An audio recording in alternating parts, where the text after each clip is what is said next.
Lawyer, federal agents detain Guatemalan man 29 with no criminal record. Guatemalan immigrant with no Massachusetts criminal record was arrested Monday on Tallman Street after federal agents shattered the glass on his vehicle as he and his wife waited inside the car for their lawyer to arrive. This is from the New Bedford Light in Massachusetts. Juan Francisco Mendez, 29, who was taken to an undisclosed location, has been in the United States for 2 years and was undocumented, but pursuing an adjustment of his immigration status, according to his attorney, Ondine Galvez. Mendez's wife, Mariu, a beneficiary of an asylum program, had petitioned for him so he could regularize his status. They are the parents of one child. Galvez and Mendez said Mendez has no criminal record. A name and date of birth search in the Massachusetts judicial system showed that Mendez has no criminal record in the state, according to a clerk at the New Bedford District Court. According to Mary Lou, the couple had just left their home when they noticed unfamiliar vehicles parked along their street. Despite this, they continued on their way until 3 cars blocked them in. Armed men wearing green bulletproof vests ordered them to get out of the vehicle, she said. In video shot by Mary Lou and shared with The Light, one of the agents demanded that they open the door. Mendez replied that he would comply once his lawyer arrived, who was already on her way to assist him. So here is video of this. This is pretty disturbing stuff. Not violent, not graphic, just some property damage here. But here we're going to see the video. Now, on X right now, there's some stuff circulating, some views that have gotten, some tweets that have gotten a lot of views, are alleging that the agent here is actually a private militiaman. I'm not going to say his name because we can't verify that. I can't report that unless I look into that. We have to see reporting on that. But so I know for people watching live or for people who are watching the clip, more might come out by the time this clip is published that verifies that. We just can't go with that based on a few tweets because we know that bullshit spreads fast on X, and so it would be irresponsible to just say that as fact. I'm saying that is out there. I won't say the name for reasons of not, you know, wrongfully smearing someone in that way. But what we can show you here is that these guys were not very nice, to put it mildly. So let's take a look at the video.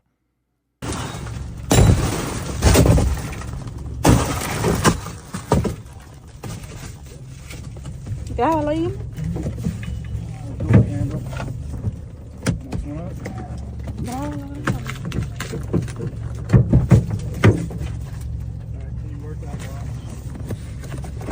I can't reach it. It's up by her.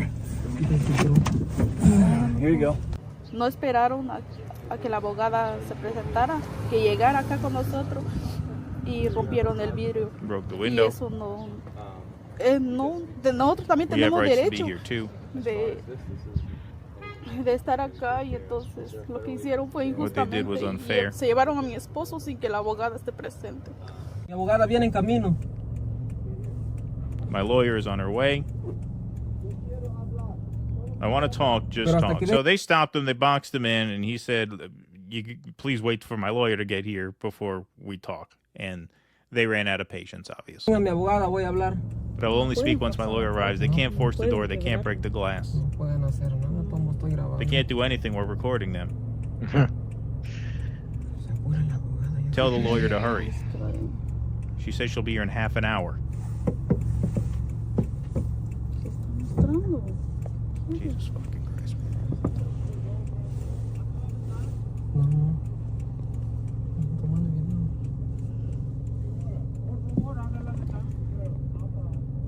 Man, please open the door. Ask if they have a Usted warrant. tiene una orden de detención. Warrant. I mean, I don't even see a badge. I see a sign that says police. I don't even see any official badge. Pero, disculpe, tiene una orden. Me, do you have an arrest warrant? Tienen una orden. Do you have an arrest warrant? ¿Me puedo ir? Can I leave? No. Que si tienen una orden de detención. What if you all have an arrest warrant? They're not responding. Pues sí, una orden. No. Lower the window to talk.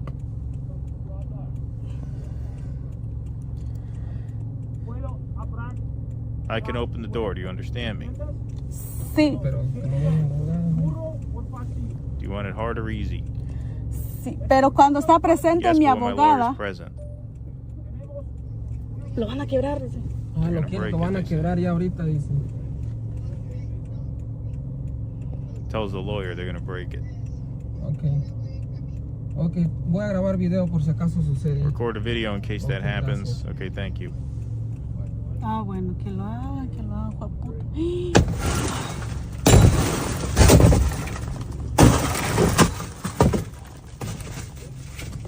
Déjalo ahí.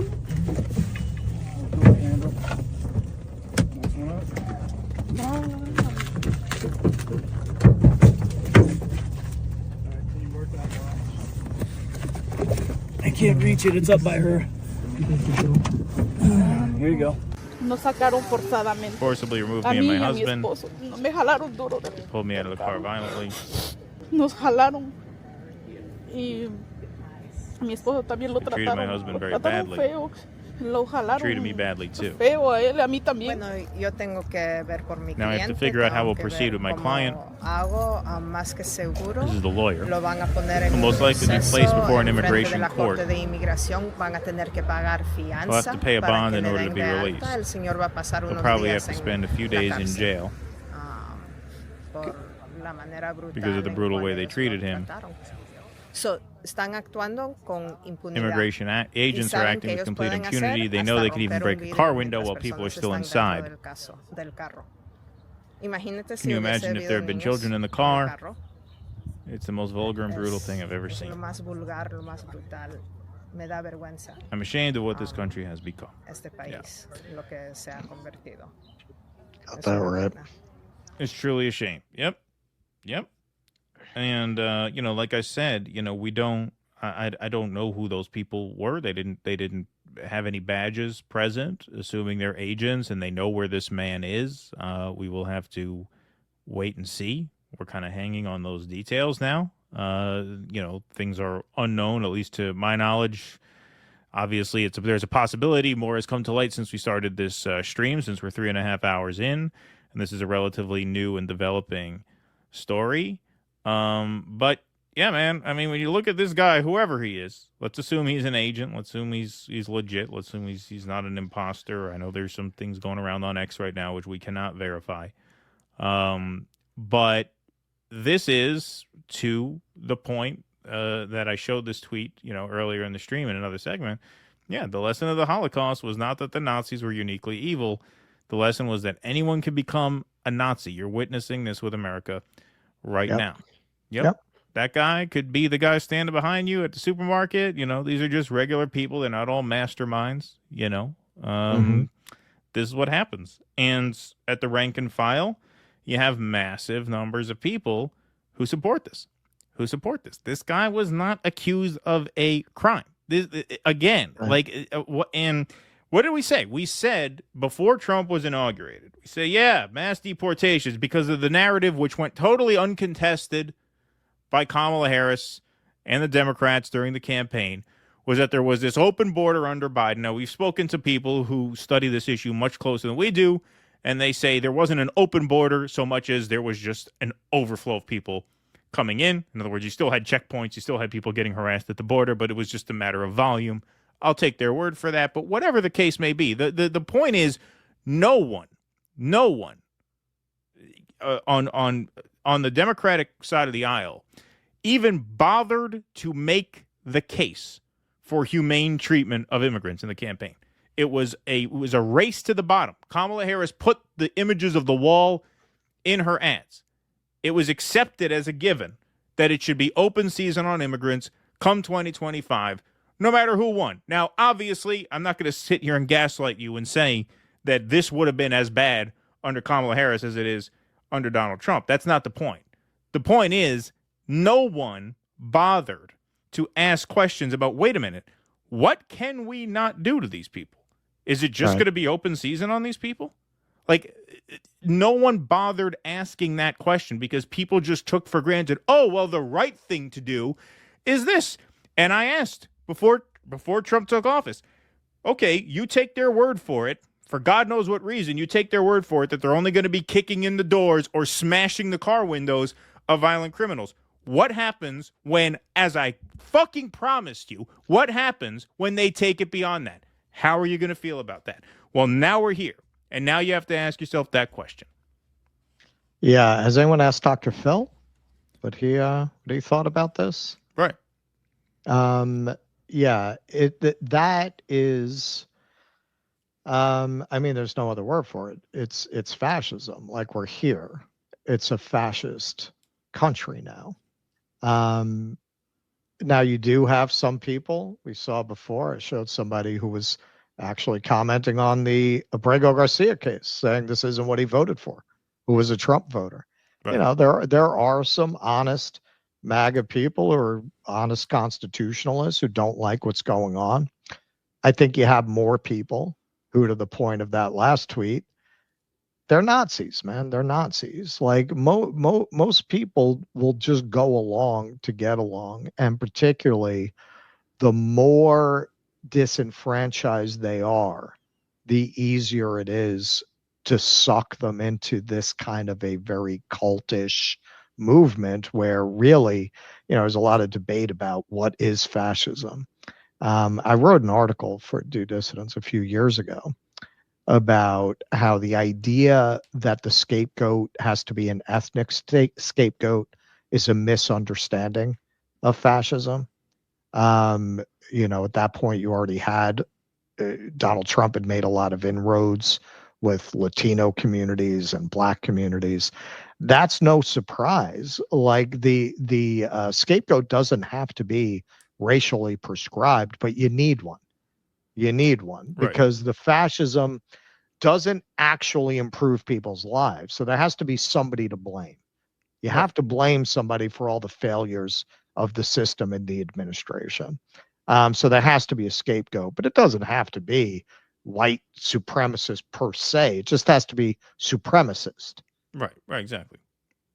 You take a bunch of people who, after deindustrialization, the decimation of factory towns, a lot of parts of this country, they look like some of the worst of what you would find in what you call the third world. Oh, yeah. You break people to that point, particularly in a country that has the empire virus, and it is kind of like a mental virus.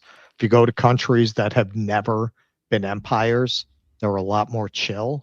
They're a lot less silly. They're a lot less nationalistic. But we got the empire virus in our mind. You have a country like that where people feel broken and disenfranchised. You know, you float, oh, we're going to return to your past glory. And then you combine it with these people are to blame. And yeah, man, you got fascism. And we're seeing now, which, I mean, is no surprise to me, how many people will go along with it once you actually give it to them. Right. Yep. Exactly. And that's why that tweet went as viral as it did, because it's absolutely true. It's absolutely true. You see how contagious it is. You know, it really is. It really is. And whose life is this making better? Who? You got to smash the window of this guy? What did he do? Who is he? Does he have a criminal? Is he a criminal? Is he a threat to anybody? Well, what did he do? Right. Yeah. No, it's amazing. It's amazing. And, you know, another thing we said over and over again was that the entire case for their deportations is going to be paranoia, crime, and safety. There is no economic payoff. Your life is not going to be made any better because of any of this. Your quality of life is going to continue to deteriorate. And at what point do you realize that none of this has any impact on your life?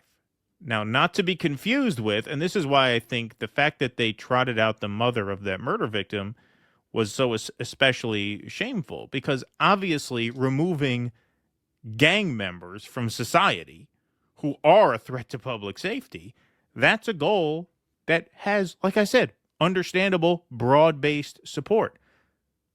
The rub was so obvious from the start, which is that was not their true agenda. That was not their true agenda. Their agenda went far beyond that. Far beyond that. They lured enough people to sleep with that. They shut this whole issue down as a campaign issue. They shut down the entire argument by saying, yeah, we're going to get the gang members. Okay, well, gang members are who we say you are. If you come from a certain country, you better not wear a certain hats or have certain tattoos or signal certain things, because we have a checklist, and if you check enough items on that list, we're just going to assume that you're a gang member, even though you've never been accused of anything at all, violence towards anybody, right? So, yeah, look, they took an issue where they had public sentiment on their side to do one thing, and they took it 1,000 steps further, as I knew they would. It was the most obvious thing in the world, because this is not about, once again, it's not about immigration even. It's not about border enforcement. It's about manufacturing consent for a police state. You need a scapegoat for that. Right. Immigrants were the convenient scapegoat this time because of the horrible mismanagement of the border by Joe Biden. Like I said in the few segments ago, one administration paves the way for the next. Bush to Obama, Obama to Trump, Trump to Biden, Biden to Trump again, and Trump to whatever comes next. Yeah, and economically, the idea that people are going to benefit from removing millions of people from the country who actually, in spite of what you might have heard, pay taxes and spend money at businesses. You're going to be doing that at the same exact time that you're going to have mass business failures because of the tariffs. And you think this is going to improve your life? This is part of why they need a police state. Yep. Once people find out what this is about, they're going to be pretty pissed off, but it's going to be too late. Yep. Indeed. Tenured village idiot, thanks to the 199. Meet the new boss, even worse than the old Even boss. more, yeah. Well, yes. Well, on this issue, that's what I mean. On this issue, it's pretty obvious that you wouldn't have these people kicking in fucking car doors under Kamala. Now, under Kamala, the issue of our time, Palestine, would have been just as bad on a longer timeline, which is why she was beyond the pale. So, you know, I'm not trying to go back and, you know, undo certain convictions. I'm just saying I'm just saying you can't gaslight people and say, oh no, this would have happened anyway, no matter who won. No, it wouldn't. No, it wouldn't have. That's not a serious point. You know, at least with Kamala, we would have gotten Willie Brown planning the state dinners. Yeah, right. Exactly. Exactly. No, but the reason I made that point was because obviously, you know, the Democrats punting on this issue is what gave permission to do this. That is a big part of what manufactured consent for this. The fact that there was no discussion of this issue at all in the campaign. The Democrats it was a race to the bottom. The Democrats were running as far to the right as they could on this issue. Right. That's what gives permission to do this. That's what manufactures consent. And that's where we've talked about this. If elections are allowed to proceed in a free and fair way, such as we practice it here, and that's a big if at this point, the Democrats aren't going to undo most of this. No. They'll worst comes to worst, they'll have a rotating villain. They'll have a mansion that they can blame for why they can't fix it. Please clap.